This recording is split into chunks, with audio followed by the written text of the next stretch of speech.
guys, it's Mama Casey back at it again with yet another video.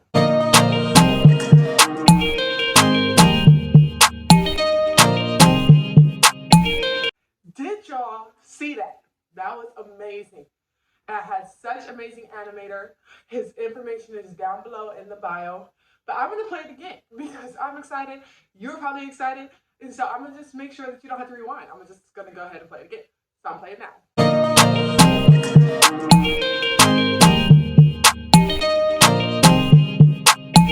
Okay. We can wind down from the excitement a little bit. And I'm going to go into talking about how to start and manage a business being a mother. Now, I watch a lot of entrepreneurial videos and how to start and how to manage businesses, and they give really great tips. But I also realize that a lot of them aren't practical when it comes to being a mother, because yes, even though some mothers are married and yes, they have fathers, mothers are natural born nurturers. They need their moms, they need our attention. And so I wanted to create a video about how to manage and start a business with children because that is a full-time job. So having a full-time job already and then trying to start a business, which is already way more energy taking and time taking as it is, you know, we have to do it because just because we have children does not mean that our dreams are over. It's going to be a little bit harder to maneuver, but I mean, what doesn't kill you makes you stronger. You just get stronger. You can say that you did it. And so, yeah. So I want to touch base on 5 different things. The first and the most important is time management. Okay, like I said, being a mom is a full-time job. Starting a business and managing a business is a lot of work. It's a full-time job, you know. So you have to learn how to manage your time, not only for your business but for your children as well. There's going to be late nights. There's going to be early mornings, and you have to figure out a schedule that works for you and your children because they require a lot of attention. And when you don't give them that attention, you can start to realize that they are realizing that you're not giving them attention. And then they start to feel some type of way. They start to feel sad or they start to act out or things of that sort because they're used to all your attention on your downtime. So you need to figure out a time that works for both of you guys, or for however many children you have. If that means planning activities, things of that nature, which we'll go into later, and I'll give you some tips that I have as well for keeping my kids busy while I can get my things done. And then another thing is with time management is your kids are gonna cry, and it's not a shameful thing that your kids are going to cry. So if you're handling your business calls, if you're handling anything that requires you speaking to another human being, when you're talking to your manufacturers, when you're talking to people that handle your contracts, or you're talking to lawyers, or you're talking to whoever you want to talk to that requires your business to talk to them, your children are going to cry. And basically how I start all my business meetings is I let them know. I'm like, sorry to interrupt. I'm just going to let you know now that I have my girls here next to me. They are going to make noise, but I'll try to keep them as quiet as possible. They always say no problem. It's no big deal. If they do try to make it a big deal, you probably don't want to be doing work with them anyway because you want someone who is timely, you want someone who works for you and works with your schedule, and you want someone that doesn't stress you out, that is good to you, that you can flow with. You don't want to just have hard-headed manufacturers. You don't want to have hard-headed anybody on your team, especially the people you're giving hundreds of thousands of dollars to. Make sure that you vibe. So just let them know. Like, my kids are gonna cry. And if you do need to put them on hold, put them on hold. Like, they're kids. You can't control them. Don't let it stress you out. And it took me so long to realize that. But yeah, don't let it stress you out. And I don't know if y'all noticed, but last video I had on my long hair wig. I am a natural balding. I cut my hair off. I just wanted to put that in there because people are probably like, well, what happened to your hair? Yeah, no, cut it off. I have 2 kids. I don't have time to be messing with hair. If I want long hair, I can go snatch me up a wig. I got a couple. You guys will probably see me, use a different couple of wigs as these videos go on, because I like wearing wigs and I like having different personalities. So yeah, but anyway, back on it. So our second thing to know and to deal with is mom guilt. Any mom knows that mom guilt is so prominent. It's such a big thing. We are so hard on ourselves. And especially when it comes to things like, oh, our child thinks that we don't have enough time for them.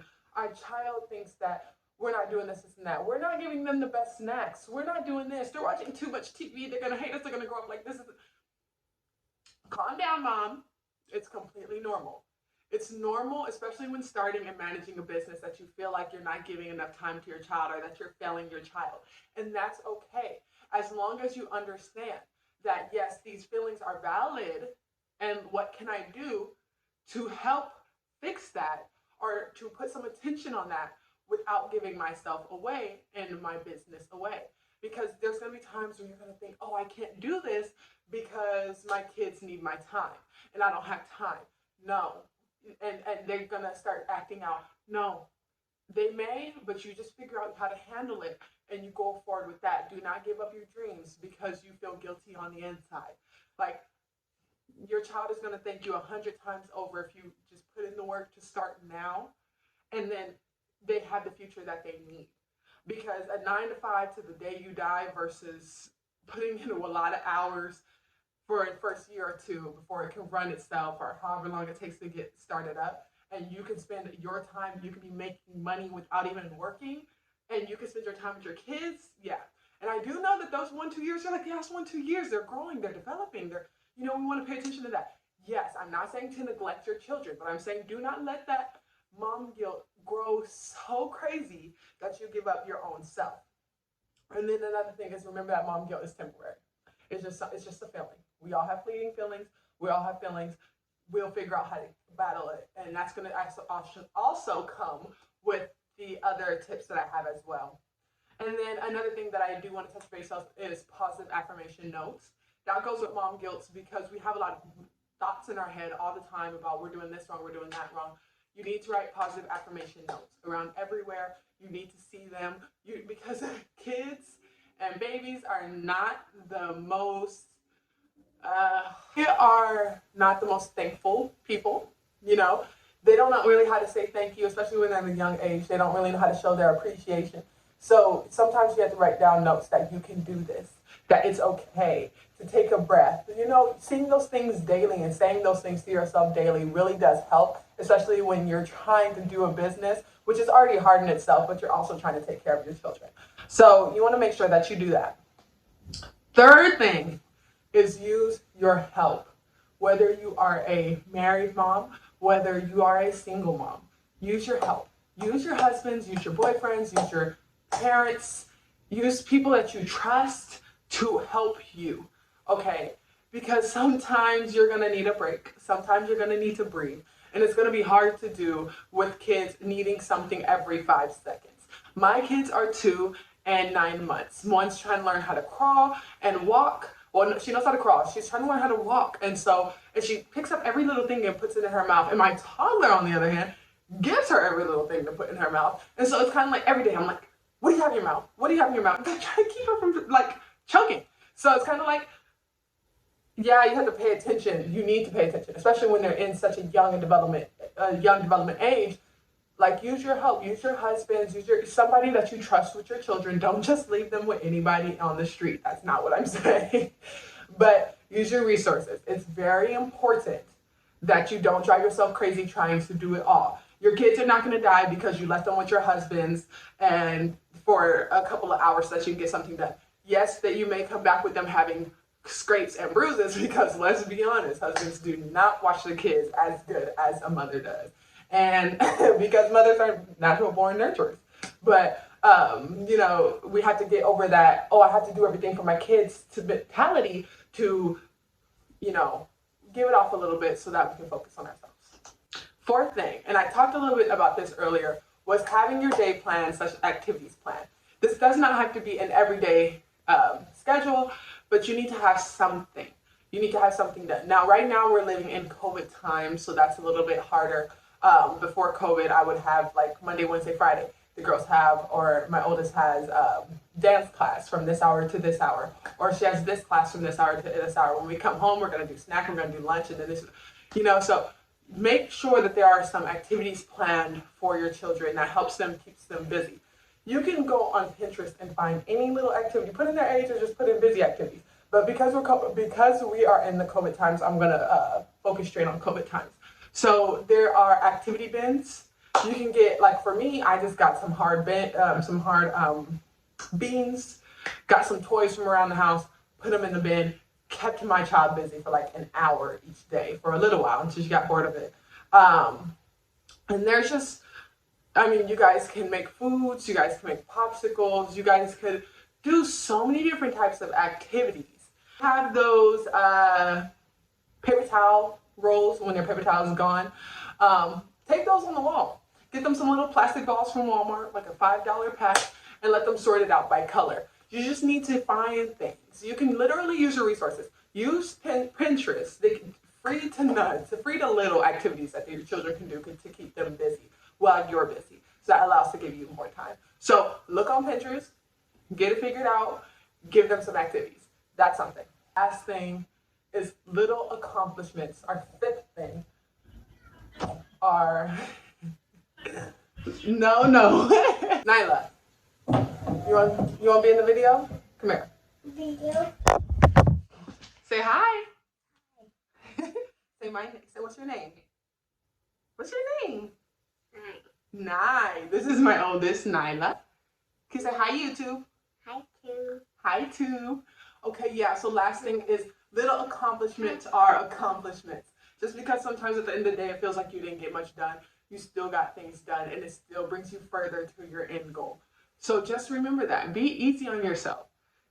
Set goals for yourself for that day. And even though if it's something little that you don't feel is like a big thing, it still was done, and it wasn't done the day before. So be easy on yourself. Little accomplishments are accomplishments. It's going to be hard as a mom because that's a full-time job, and then trying to pursue your dreams, and especially trying to start your dreams. But you are not in any way, that doesn't deter you from doing what you want to do. So here I am, Mama Casey, telling you that it is possible. And you guys are going to continue to follow me on my journey as I figure out how much possible it is. And I'm going to continue to put out these videos as I learn like the struggles and realize these struggles. And I'm going to give you what I've done so that you guys can continue to grow your business. Because look, we're mamapreneurs. Mamapreneurs. We're mamapreneurs. And, our babies are our all, our everything, but we got dreams and aspirations too. So, like I said in my last video, I'm going to quit my job in 6 months, and I'm putting in the work. Next video, I'll be talking about how I'm going to do this. Really into depth. I have finally launched my new product, and I'll be going into the things that I'm into right now. And I'll be revealing my product and be talking about it a little bit more. So, stay tuned with me. Love you guys. See you guys soon. Bye.